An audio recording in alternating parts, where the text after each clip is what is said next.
If you are a Hindu, Christian, Muslim, or Parsi in India, the law that decides your marriage, your divorce, and your inheritance is different.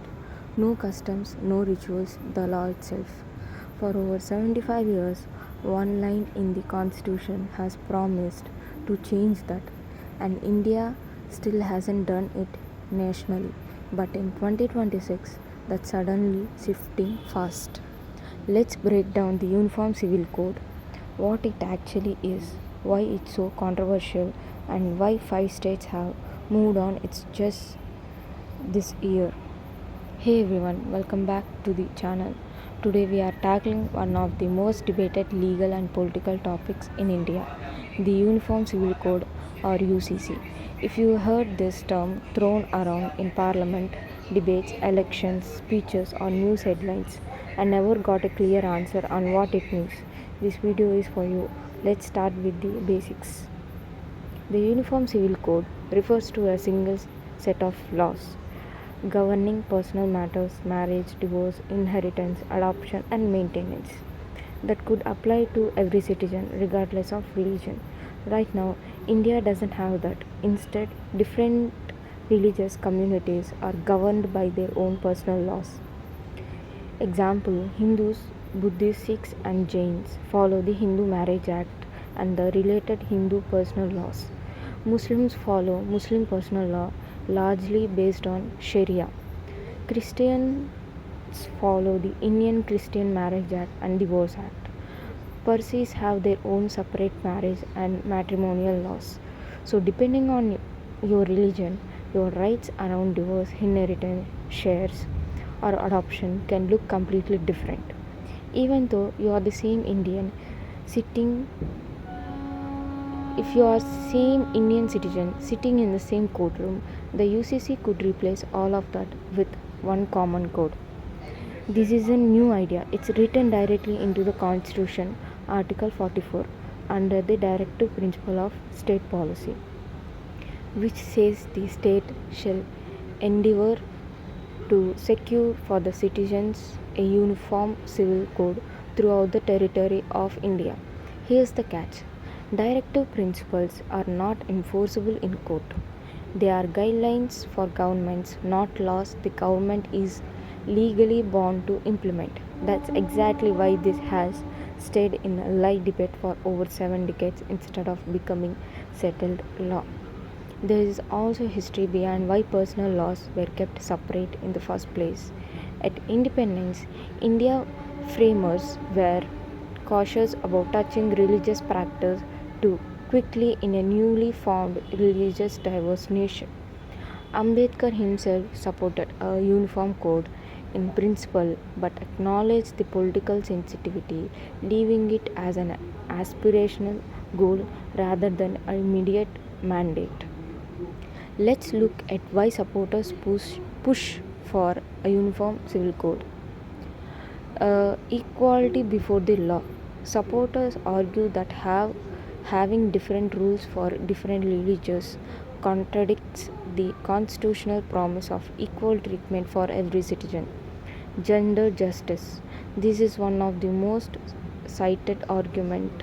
Certain provisions under some personal laws, historically including practices like unilateral instant divorce or unequal inheritance shares for women, have been criticized as discriminatory. A uniform code, supporters argue, could standardize protection for women across all communities. National integration. Proponents argue a common code could strengthen a shared sense of citizenship, reducing the extent to which religious identity determines legal rights. Simplification. A single code could make family law more predictable and easier to administrate rather than courts navigating multiple parallel legal systems.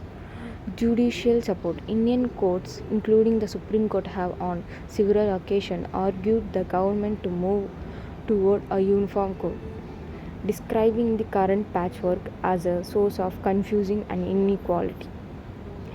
Now, the other side, and these concerns are just as serious. Religious freedom. Article 25 of the Constitution guarantees freedom of religion, and critics argue personal laws are an extension of religious practice. A single court, they argue, risks state overreach into deeply held religious and cultural practices. Minority apprehension. Many minority communities, practically Muslim organizations, have expressed concern that a uniform code, especially one shaped without adequate community consultation, could effectively impose majority religious norms under a neutral label. Cultural diversity. India isn't just a religious diverse. Tribal and indigenous communities across states like the Northeast have distinct customary practices around marriage, inheritance, and land that they fear could be erased by a single code. This actually why recent state UCC laws have explicitly exempted scheduled tribes. Implementation concerns. Critics ask uniform based on whose norms. There's no consensus even among reform advocates on what the uniform code should actually contain.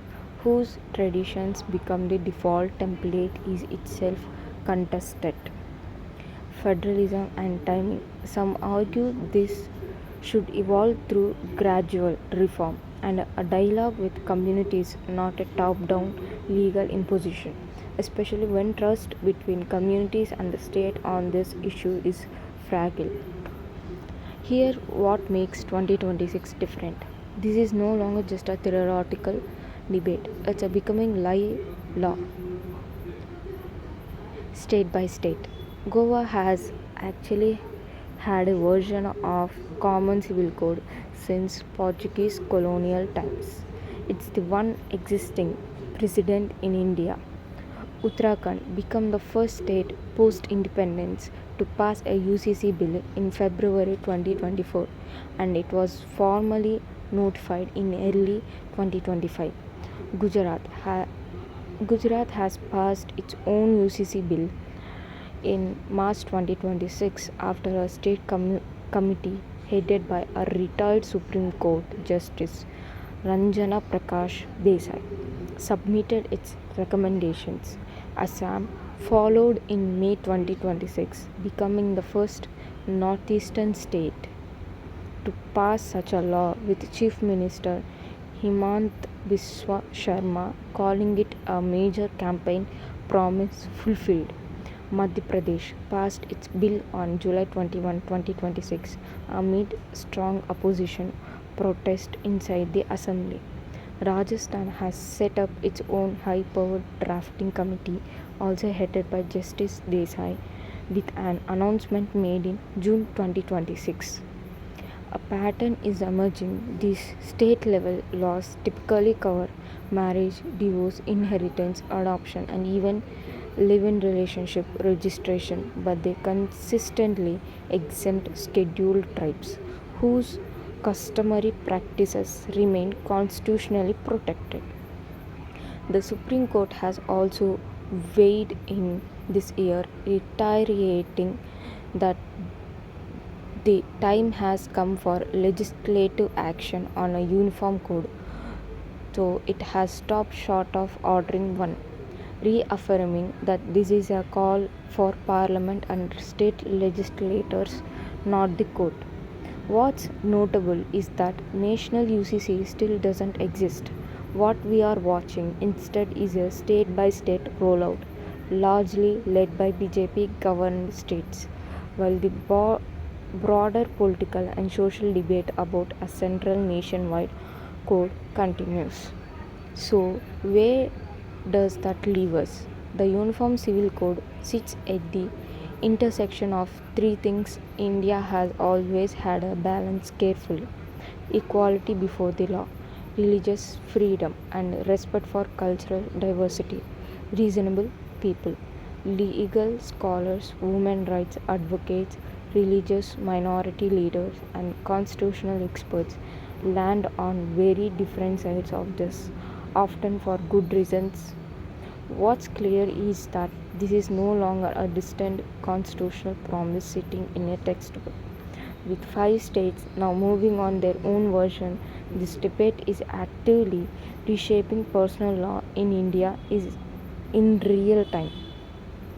If this helped you actually understand the UCC debate instead of just the headlines, hit like